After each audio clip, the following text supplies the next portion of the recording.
The Samsung Galaxy exhibit promises to bring the full Android experience to budget-minded buyers, but does it live up to those promises? Find out in our review. Hey everybody, I'm Chris Wook. Not everybody needs a super phone, but does the Galaxy exhibit perform well enough to be worth it? Well, let's start the review with a look at the specs. The Samsung Galaxy exhibit features a 3-inch WVGA TFT display and runs a 1 GHz dual-core processor. Looking at memory, it has 1 GB of RAM and 4 GB of internal storage, which is expandable by microSD. This is nice, since the internal storage only has 1.3 GB available to the user. For photos, we're looking at a 5-megapixel main camera in the rear capable of 720p video recording and a VGA secondary camera up front. Powering it all is a modest 1500 mAh battery.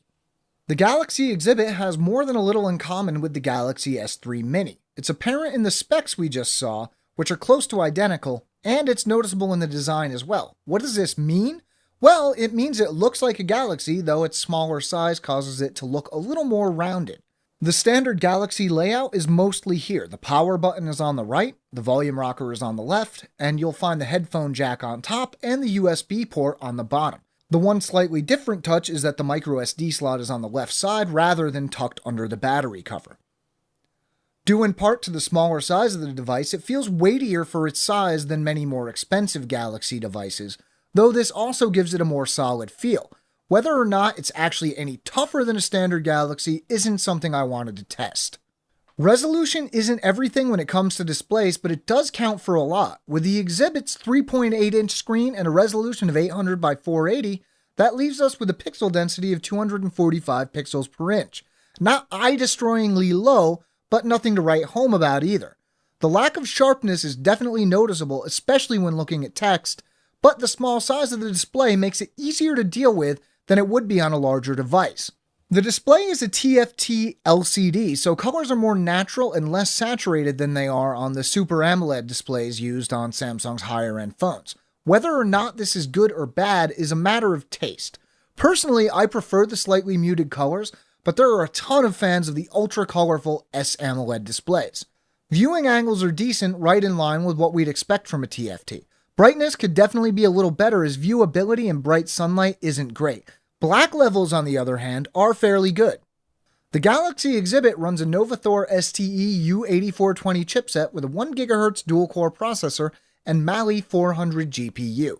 This is a configuration we don't see much, so we were curious to see how it performed. As usual, we started with Antutu Benchmark and ran it 10 different times in different conditions. Scores were fairly consistent, ranging from just over 6,300 on the low end to upwards of 6,800 on the higher end. Our final average score was 6,629. Next, we turned to Epic Citadel. Because this is a Cortex A9 processor, the ultra-high quality setting wasn't available to us, which was probably for the best anyway, as the Galaxy exhibit struggled a bit on the high quality setting, reaching an average of just 34.9 frames per second. The high performance setting was a bit better, with an average of 37.4 frames per second. Despite the expected low benchmark scores, the Galaxy exhibit doesn't usually feel sluggish at all in terms of normal use. While you might notice the occasional stutter when scrolling through various screens, apps launch quickly and it never feels like you're waiting for the phone. Gamers may be disappointed as you're not going to play the most hardware-intensive games here, but light gaming is fine.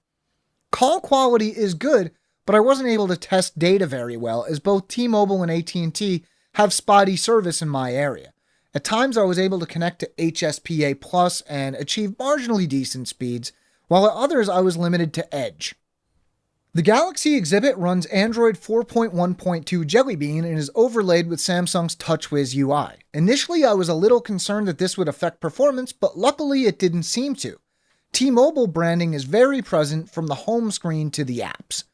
A few of the usual suspects from Samsung, like its App Store, S-Memo, and S-Voice are included. A whole lot more T-Mobile apps are included, like 411 and More, Caller Tunes, Mobile Hotspot, T-Mobile Name ID, T-Mobile TV, and Visual Voicemail, alongside other apps like Yelp and Lookout Security.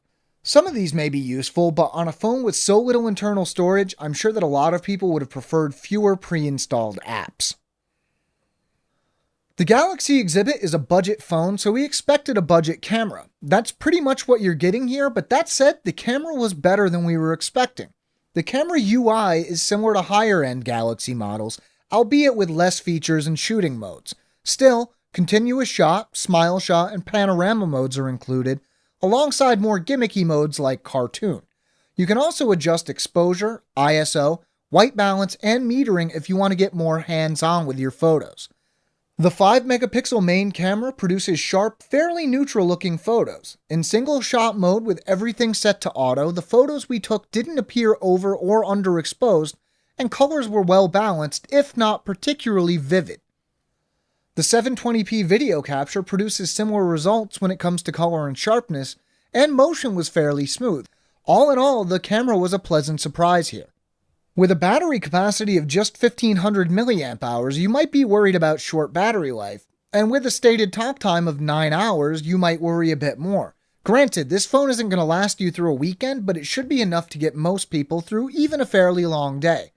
After a 15-hour day of testing, benchmarking, and shooting, all while leaving the screen on quite a bit, the Galaxy Exhibit had roughly 35% battery life remaining.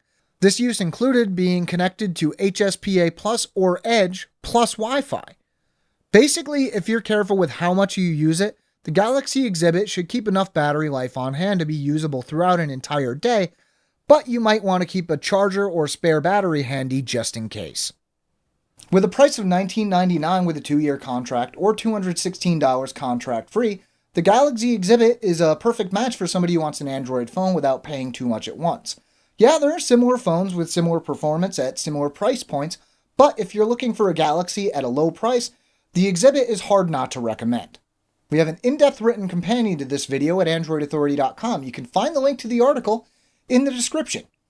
Make sure to stay tuned to Android Authority for reviews, news, Q&A, and more. I'm Chris Wook, and as always, thanks for watching.